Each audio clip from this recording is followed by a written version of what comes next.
Morning. There's something special feeling about seeing MDiv behind my name when I haven't typed it into something myself. So, I come to you as a sinner to sinners, as a beloved of God to God's beloved, and I speak as one called to bear witness to those called to bear witness. Amen. This Sunday is called Vocational Sunday, and its title marks it as one in particular that we should pray for those in ministry, be it ordained religious orders or lay ministry. The word vocation means a strong feeling of suitability for a particular path in life, and it comes from the Latin for summons or invitation. We also see the equivalent Greek term klesis appear in various English church terms, derived from it, like ecclesiastical and cleric. Personally, I like the translation of invitation. It gives weight to both sides of the conversation, sending the invitation out and responding to it, a calling and a listening. And it implies a positive relationship. Our gospel reading for today brings in our Good Shepherd, protecting the flock from the threats and going even further, going out and calling us into the flock when other shepherds have abandoned us. Psalm 23 also feeds this image of a divine shepherd, protecting us, nourishing us, and giving us safe places to rest. This process of being called into the flock by our shepherd and responding to that calling to join the flock is one that we often like to think of as clear-cut. And vocational testimonies will often feed that perception. It sounds like the choice to follow is easy. It's easy after things have settled, after goals have been achieved, to look back with rose-colored glasses and fool ourselves into thinking it was easy the whole way through. Our reading from the first letter of John, though, starts to fill in the picture a bit.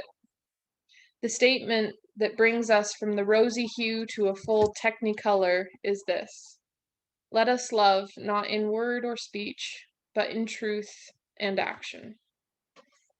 A hymn all about these actions of love that the letter of John speaks about, and one I'm sure many of us are familiar with, is Will You Come and Follow Me?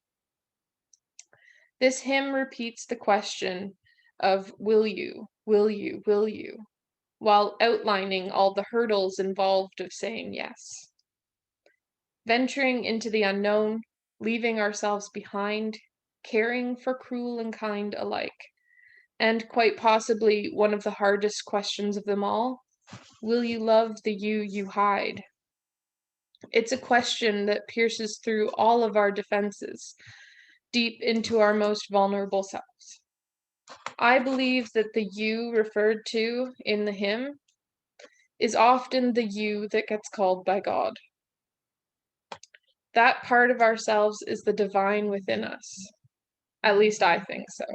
The imago Dei, the image of God that makes each one of us unique, but also makes each one of us unconsciously connected to each other. It's the part of ourselves that will allow us to find where in life that we are called to be Christ's hands and feet. When I was younger, I didn't really understand why anybody would want to hide that part of themselves. And that's probably why the priest in my church when I was younger said to my mother, if any of your 3 children are going to go into ministry, it's going to be that one. And I mean, why wouldn't you love it? It's often the best part of yourselves. It's the part of you that makes you feel warm and fuzzy. But as I got older, I started to understand that being called is kind of scary, and following a calling is even more so. The hurdles that we encounter on our journey of following a calling are meant to show us where to grow. whether those hurdles are of our own making or not. Often we find ourselves wishing for an easier way.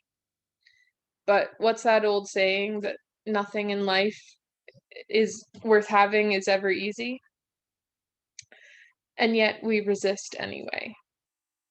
God knows better than we do, though. A theme plucked from another famous song.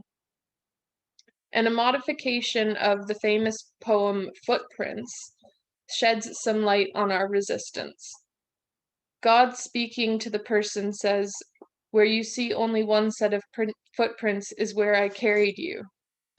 And the modification says, "That long groove there is where I pulled you kicking and screaming." It is a humorous way to show how human stubbornness and God's ability to love us in spite of it, to bring us to what we need rather than what we want. Or sometimes, hopefully, eventually we get to wanting what we need. What are we to do then with a calling when the calling gets rough? When all we want to do is kick and scream? What can we do to make the discernment of each of our callings as painless as possible? Prayer is a good place to start. After all, God is with you on this journey.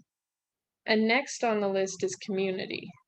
It's a wonderful place to find support, to be nourished spiritually, emotionally, and physically. And this is one of the things that I love most about Luke's Place. It provides that safe space. It provides that community that can be leaned on, both by its members as well as those outside of it. This is what love in action looks like. Mission is what love in action looks like. So I say to you, go forth and love. Amen.